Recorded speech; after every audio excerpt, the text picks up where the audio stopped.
Okay. నమస్తే అన్న. నమస్తే అన్న. ఇప్పుడు మూవీ సెలక్షన్స్ లో బాలయ్య గారు బెటరా, చిరంజీవి గారు బెటరా అంటే ఏం చెప్తారు మీరు? అన్న ఒకప్పుడు చిరంజీవి గారు పైకి కొండ దాకా లేచారన్న. రాజకీయంలోకి అడుగు పెట్టి కింద పడిపోయాడు అన్న. కానీ బాలయ్య గారు రాజకీయంలోకి అడుగు పెట్టినా గానీ అటు వారసత్వపరంగా సినీ ఫీల్డ్ లోను రాజకీయంలోను నెంబర్ 1 గా ఉన్నాడన్న. ఒక 4-5 సినిమాలు చెప్పగలనన్న బాలయ్య సినిమాల గురించి. చిరంజీవి గురించి పరంగా వేరు సినిమాలు చెప్పలేను. నువ్వు నెంబర్ 1 ఎవరా అన్న అడిగినందుకు చెబుతున్నాను. చిరంజీవి సినిమాలు ఏం చెబుతామన్నా, ఒక 2-3 కూడా చెప్పలేను. బాలయ్య సినిమాలు అంటావా, అఖండ, సింహ, ఒక 4-5 సినిమాలు లైన్ గా నోట్లోకి వచ్చేస్తాయి. అట్లా అంటే చిరంజీవి గారే అంటే ఆయన సెలెక్ట్ చేసుకోవడం రాంగ్ అంటారా, లేకపోతే ఆయన correct రాంగ్ గా అన్న. రావట్లేదు ఆయన అంటారా? రాజకీయంలోకి రావడమే పెద్ద దెబ్బ. ఆ. ఒక రంగం పవన్ కళ్యాణ్ గారి వల్ల వచ్చారని అనుకుంటున్నారు కానీ పవన్ కళ్యాణ్ గారు కూడా నిలబడ్డారు రాజకీయంలో, చిరంజీవి గారు నిలబడలేకపోయారు అని ఒక బాధ ఉంది. కానీ చాలా రాంగ్ ఆయన రాజకీయంలోకి రావడం కానీ ఒక రంగా రాంగే. మరి ఇప్పుడు అనిల్ గారితో వస్తున్నారు కదా, మరి ఆ సినిమా ఎట్లా ఉంటుంది అనుకుంటున్నారు? పోటీ ఏం ఉండదన్న. చిరంజీవి గారి సినిమా కామన్ గా ఉంటది కానీ కొద్దిగా వేరే విలను ఉండారు కదా. అంటే అనిల్ గారు అంటే ఇప్పటి వరకు ఒక్క ఫ్లాప్ లేదు కదా కెరీర్ లో. అదే ఆయన వల్ల కూడా కొద్దిగా ఆయన ఫ్యాన్స్ పరంగా కూడా సంక్రాంతికి కొట్టిద్ది అనుకుంటున్నాం. ఏంటంటే పోటీ లేదు, సంక్రాంతికి ఏ సినిమాలు ఇంకేం ప్రకటించలేదు కాబట్టి సంక్రాంతికి మంచి హిట్ అయ్యిద్ది అనుకుంటున్నాం అన్న. ఇప్పుడు 1 మంత్ డిఫరెన్స్ సంక్రాంతికి రాజాసాబ్ వస్తుంది కదా, అఖండ రాజాసాబ్ ఎలా ఉండబోతుంది అన్న సంక్రాంతికి మరి లేదు కదా, డిసెంబర్ సినిమా ముందే వస్తుంది కదా, December 25నే వస్తుంది అఖండ. December 25 ఐదేనా? అబ్బా ఇంకా సంతోషం, ఇంకా 20 రోజులు ముందే వస్తుంది. December 5 వస్తుంది. దానికి ఇంకా తిరుగులేదన్న. ప్రపంచంలో ఉన్న ప్రతి సినిమా హాల్లో అఖండ ఆడబోతుందన్న. మన చిరంజీవి గారి సినిమా, ప్రభాస్ గారి సినిమా పోటాపోటీగా రాబోతున్నాయి కదా సంక్రాంతికి. మరి ఏది ఎక్కువ కలెక్షన్ సంపాదిస్తుంది? ప్రభాస్దే రావచ్చు అన్న. ఎందుకంటే ప్రభాస్ పరంగా ఇంకా ఫ్యాన్స్ ఉండారు సినీ ఫీల్డ్ లో. కానీ మన చిరంజీవి గారు ఏంటంటే రాజకీయంలోకి వెళ్ళి ఫ్యాన్స్ తగ్గించుకున్నారు కాబట్టి ఫ్యాన్స్ ప్రభావం అనేది పడిద్ది అన్న.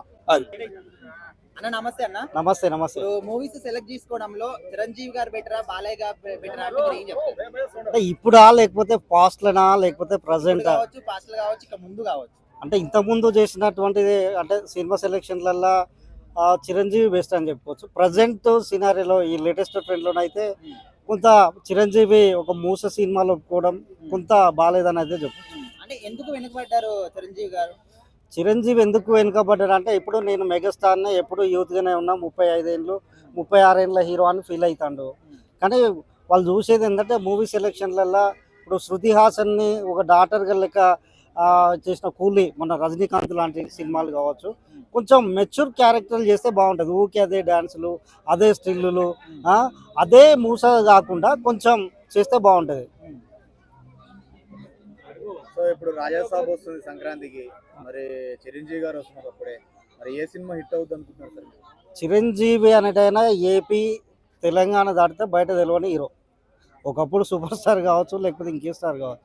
ప్రభాస్ అనేటైనా పాన్ ఇండియా హీరో. ఇప్పుడు పాన్ ఇండియాలో షారూఖ్ ఖాన్, సల్మాన్ ఖానే దాదాపు వాళ్ళ సినిమాలో వచ్చినట్టు పోస్ట్ పోన్ చేసుకునే పరిస్థితి ఉంది. చిరంజీవికి ప్రభాస్కు పోటీ అంటే చాలా డిస్టెన్స్ ఉంటుంది, అది కంపారిజనే కాదు. ఇంకోటి బాలకృష్ణకి ఏంటంటే ఇప్పుడు ఉన్నటువంటి ట్రెండ్లలో కొన్ని సినిమాలు కథలు కలిసి వస్తున్నాయి. ఆ కథలతోటి కొంచెం ఆయన వెళ్ళిపోవడం అనేది జరుగుతుంది. సరే ఇప్పుడైతే కొంచెం ఇప్పుడు ఈ ట్రెండ్లో అయితే మాత్రం బాలయ్య కొంచెం మెరుగున్నాడని చెప్పుకోవచ్చు. ఇప్పుడు చిరంజీవి గారిని బాలయ్య గారిని చూసి నేర్చుకోండి అనే విధంగా కూడా చాలా మంది ట్రోల్ చేస్తున్నారు, మీరు ఏం చెప్తారు దాన్ని? బాలయ్యని చూసి చిరంజీవి నేర్చుకునే అంత అయితే సినిమా ఏం లేదు.